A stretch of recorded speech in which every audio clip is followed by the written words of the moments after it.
Première demi-finale. Deux phénomènes, deux techniciens.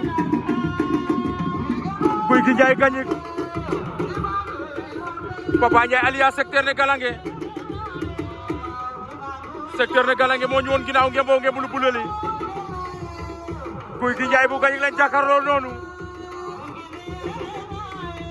Ndeysaan di nga gis bëre. Gis combat jinni.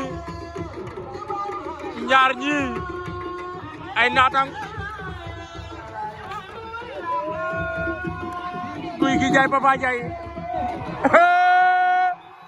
Papa Ndiaye daan na Gouye Gui Ndiaye bu Gagnick.